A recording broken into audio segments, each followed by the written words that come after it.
Assalamualaikum warahmatullahi wabarakatuh.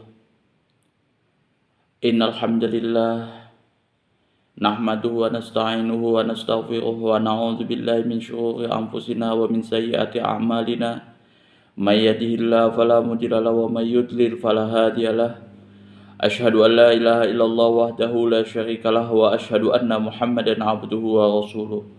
Allahumma sholli ala sayyidina Muhammadin wa ala ali Muhammadin kama shallaita ala Ibrahim wa ala ali Ibrahim innaka Hamidum Majid wa barik ala Muhammadin wa ala ali Muhammadin kama barakta ala Ibrahim wa ala ali Ibrahim innaka Hamidum Majid. Rabbi shrahli sadri wa yassirli amri wahlul 'uqdatam min lisani yafqahu qawli, amma ba'du. Hadirin jamaah kaum muslimin wal muslimat wal mu'minin wal mu'minat yang sama-sama dirahmati oleh Allah Subhanahu wa taala.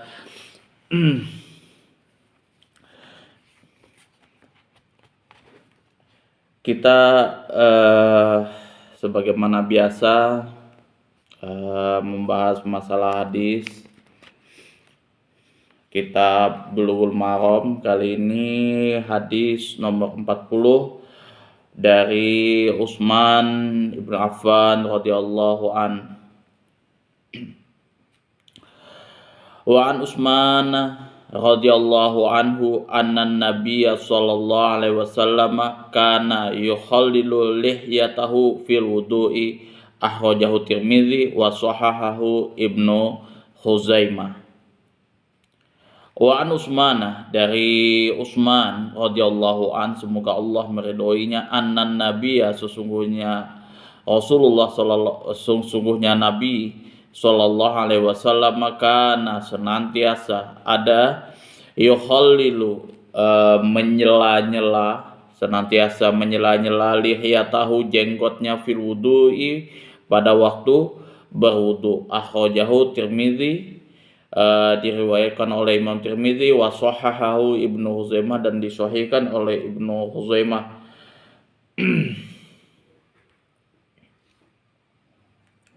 Cuman di sini didhaifkan, kalau tidak salah di sini didhaifkan oleh Abu Hatim Ar-Razi Ibnu Ma'in.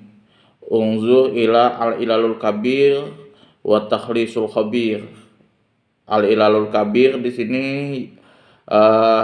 kitab Al-Ilalul Kabir halaman 19, wa Takhlisul Habir juz 1, kitab Takhlisul Khabir juz 1 halaman 273. Didhaifkan oleh Al-Imam Ahmad wa Abu Hatim Ar-Razi Ibnu Ma'in. Kemudian kalau Imam Tirmidzi mensahihkan, Imam Tirmidzi dan Ibnu Hibban, dan dihasankan oleh Al-Imam Bukhari. Jadi di sini ada yang berbeda pendapat antara Imam Tirmidzi, Ibnu Hibban, dan Al-Hakim mengatakan sahih. Kalau Al-Imam Bukhari mengatakan hadis ini hasan. Kemudian kalau Imam Ahmad dan Abu Hatim Ar-Razi dan Ibnu Ma'in mengatakan dhaif. Jadi ada 3 pendapat.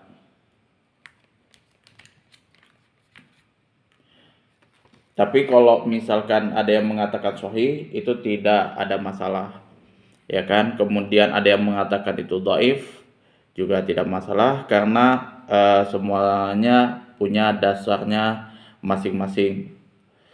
Kalau kita melihat hadis ini menceritakan tentang yang pertama itu sunnahnya Rasulullah SAW menggunakan jenggot, dan pada waktu wudu Rasulullah SAW senantiasa menyela-nyela jenggotnya, seperti itu, ya kan, seperti ini. Nah, jadi rambut pun seperti itu, bisa disela-sela. Nah, tapi ada yang kalau misalkan yang kita bahas sebelumnya, kalau rambut itu bisa sebagian saja di atas, ada yang seperti ini, di depan, kemudian ke belakang, baru ke depan, seperti itu. Nah, cuman kalau jenggot itu di sela-sela seperti ini. Jadi kalau misalkan teman-teman punya jenggot yang panjang, yang lebat, maka sunnahnya di sela-sela. Kalau kita melihat makna hadisnya adalah Rasulullah SAW adalah seorang yang berjenggot lebat dan Rasulullah SAW senantiasa mencelah-celahinya ketika berwudu dan mandi supaya air tersebut sampai ke kulit dan sebaliknya janggut tersebut. Di balik janggut tersebut. Jadi supaya air itu bisa sampai ke kulit, jadi Rasulullah senantiasa menyela-nyelanya seperti itu, dicela-celain seperti ini. Nah, jadi air itu bisa sampai ke kulit karena janggut itu lebat, maka kadang kan nggak sampai. Nah, jadi harus di sela-sela seperti ini. Jadi di sela-sela seperti ini. Bukan seperti ini sih. Salah tadi. Kemudian Nabi SAW melakukan demikian demi menyempurnakan wudhu, di samping sebagai suatu ketetapan syariat bagi umat Rasulullah SAW agar mereka mengikuti jejak Rasulullah SAW dan menempuh jalan yang lurus. Semoga Allah memberikan manfaat kepada kita melalui sunnahnya dan menjadikan kita termasuk orang-orang yang mau mendengar perkataan dan mengikuti jalan yang paling baik di antara sahabat-sahabat Rasulullah, di antara pengikut-pengikutnya sampai hari kiamat. Jadi kalau kita misalkan mencari sebuah data gitu, mana dalil yang mengatakan bahwa Rasulullah senantiasa menyela-nyela janggutnya, ya ini dalilnya dari Utsman radhiyallahu an. Kalau kita lihat di dalam kitab Bulughul Maram, ya kita ngambil dalil-dalil di dalam kitab Bulughul Maram lah, sebagaimana seorang pemula itu ya mengambil hadis-hadis dari sini, ya dikumpulkan oleh Ibnu Hajar Al-Asqalani supaya kita enak mempelajarinya. Nah, berdasarkan hadis ini, sunnah bagi Rasulullah ketika kita mempunyai janggut yang panjang, hendaklah disela-selain. Analisis lafadznya adalah yukhallil lihyatahu adalah memasukkan air dengan jari jemari di antara lebatnya bulu janggut. Jadi seperti ini, jari jemarinya di antara lebatnya bulu janggut. Jadi kita bisa seperti ini. Nah, supaya airnya bisa masuk ke kulit. Kemudian kalau kita lihat fikih hadisnya adalah disyariatkan mencela-cela janggut dengan memasukkan air melalui jari jemari di antara bulu janggut, yang dilakukan jika seorang berjanggut lebat hingga kulitnya tidak nampak kelihatan. Jadi kalau misalkan janggutnya itu lebat, kulitnya itu nggak begitu kelihatan, maka hendaklah di sela-sela seperti ini. Kalau masih kayak saya kayak gini janggutnya, itu masih nggak begitulah, itu nggak begitu disyariatkan. Dan diwajibkan mencela-cela janggut. Nah, seperti ini ketika janggut seorang tersebut tipis, sebab menyampaikan air ke kulit pada bagian bawah janggut itu juga wajib. Jadi kalau misalkan pun tipis, ya diwajibkan juga seperti itu untuk mencela-cela janggut. Jadi tipisnya itu bukan tipis kayak gini ya. Kalau ini masih terlalu tipis. Kadang ada yang mungkin setengah seperti ini. Nah, itu wajib untuk mencela-cela janggut seperti itu, karena sunnah Rasulullah SAW itu adalah memelihara janggut dan memotong kumis. Itu salah satu sunnah Rasulullah. Jadi Jangan sampai kita meskipun kalau saya pribadi belum siap untuk berjanggut ya gitu, tapi ya paling tidak jangan sampai apa ya, mengatakan bahwa sunnah Rasulullah itu tidak ada, orang berjenggot itu misalkan bodoh dan lain sebagainya. Rasulullah SAW senantiasa memelihara jenggotnya. Itu jadi sunnahnya seperti itu. Jangan sampai karena ada sisi perbedaan kemudian kita mengorbankan dari fatwa dan pendapat apa yang sudah ditetapkan oleh Rasulullah Sallallahu Alaihi Wasallam dan menjadi kesukaan Rasulullah Sallallahu Alaihi Wasallam, seperti itu. Nah, memang masalah janggut ini pun juga kemarin juga banyak dibahas oleh beberapa kalangan ulama, ustadz dan lain sebagainya. Bahkan ada yang memelintir, ada yang mungkin salah penafsiran, dan ya banyaklah seperti itu yang terjadi. Ya entah apa maksudnya seperti itu. Tapi kalau misalkan kita di dalam berjenggot, misalkanlah katakanlah saya mungkin tidak belum mau berjenggot kayak gitu kan. Nah, ya jangan menghina orang yang berjenggot seperti itu. Dan orang yang berjenggot pun jangan sampai istilahnya kita mengklaim bahwa tindak tanduk ya apa segala macam itu salah dan benarnya karena jenggotnya. Itu salah juga. Misalkan ada orang yang mengatakan orang yang berjenggot itu bodoh kayak gitu kan, karena banyak orang yang mungkin yang berjenggot yang memelihara sunnah-sunnah Rasulullah itu ya letalak hadisnya ya seperti itu. Dia nggak mengetahui fikih hadisnya, kemudian dia nggak mengetahui syarahnya seperti itu. Tapi ya bukan berarti karena jenggotnya tersebut otaknya terturun, kemudian ya nggak. Karena sahabat-sahabat Rasulullah yang senantiasa memelihara jenggotnya itu rata-rata cerdas. Itu juga tidak ada pengaruh dan masalah tentang apa yang menjadi kebiasaan yang dilakukan oleh Rasulullah SAW.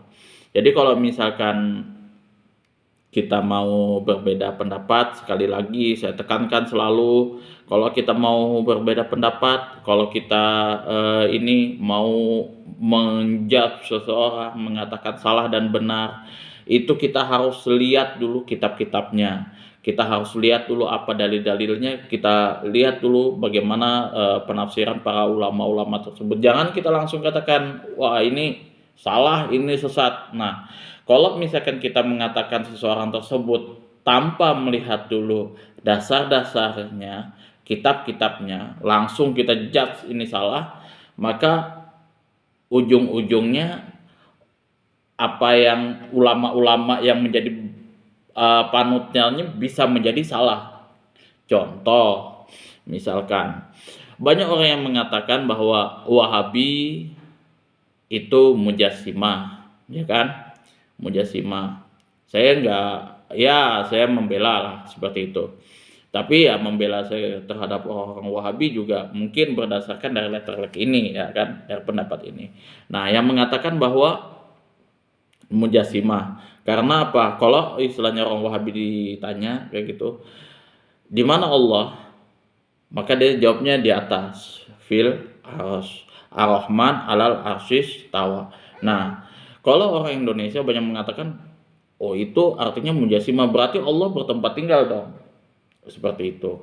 Nah, kemudian banyak yang menafsirkan bahwa kalau enggak tidak ditakwil, nah itu berbahaya. Banyak nanti orang itu sesat karena Allah itu mesti bertempat. Nah, kemudian kalau misalkan kita mengkafirkan karena orang Wahabi tidak mau mentakwilkan, itu salah. Mengatakan bahwa orang Wahabi itu mujassimah itu salah. Karena apa? Ibnu Katsir di dalam kitab tafsirnya mengatakan juga seperti itu. Ar-Rahman 'alal arsy istawa itu tanpa mengatakan kaifiatnya seperti apa, kemudian eh, bagaimana Allah itu bersemayam, kemudian bagaimana Allah pokoknya menyerupakan Allah dengan makhluknya seperti itu, nggak ada. Imam Ibnu Katsir memandang ya, beliau tetap berpendapat bahwa beliau tidak mau mentakwil ayat tersebut dan menerjemahkan ya sesuai yang ada di Al-Quran dan hadis. Dan kalau misalkan kita menolak apa yang ada di Al-Quran dan hadis secara zahir, maka kita juga kafir. Nah, kalau misalkan kita juga mentamsilkan Allah dengan makhluknya, menyerupakan Allah dengan makhluknya, itu juga kafir. Nah, jadi di sini Imam Ibnu Katsir mengatakan bahwa saya tetap kepada konteks ayat ini ya, Ar-Rahman 'alal 'arsy istawa, Allah bersemayam di atas arsy tanpa mentakwil sebagaimana guru-guru beliau sebelumnya, Al-Imam Syafi'i, kemudian Imam Malik, Imam Ahmad, Al-Lais bin Sa'ad, dan beberapa ulama lain yang terdahulu sampai yang sekarang tidak ada yang mentakwil. Mungkin ada beberapa ulama yang mentakwil, itu urusan masing-masing, terlepas dari itu. Tapi kalau misalkan kita mengkafirkan misalkan orang Wahabi ya, kita mengkafirkan Ibnu Katsir, kita mengkafirkan Al-Imam Syafi'i yang sudah beliau sebut, Imam Malik, Lais bin Sa'ad, dan lain ulama-ulama besar yang mempertahankan pendapat tersebut. Jadi kita misalkan kita kalau di dalam pemahaman tauhidnya Asy'ari Maturidiyah ya silahkan. Kemudian ada yang memahami dengan Tohawiyah ya itu silahkan. Tapi kalau untuk mengkafir-kafirkan jangan, karena apa yang menjadi pendapat dari kedua-dua belah ini, pemahaman ini juga ada dasarnya masing-masing, ada ulama-ulama panutannya masing-masing, dan itu tidak gemen-gemen seperti itu. Nah, seperti itu juga kalau misalkan pembahasan fikih ya kan, ada yang senang berjanggut, ada yang tidak suka berjanggut. Ya, itu kembali kepada individu masing-masing, jangan sampai kita menjelek-jelekan. Karena meskipun saya nggak suka berjanggut, ini passion saya, ini suka saya. Seperti itu, nggak perlu kita menjelekkan, wah ini nggak mengikuti sunnah Rasulullah ya, nggak bisa seperti itu ya. Meskipun yang lainnya berjanggut ya memang itu passionnya dia, kesukaannya dia, sesuai dengan tuntunan Rasulullah Shallallahu Alaihi Wasallam. Itu saja dari saya. Saya cukupkan sampai sekian. Wabillahi taufiq wal hidayah. Assalamualaikum warahmatullahi wabarakatuh.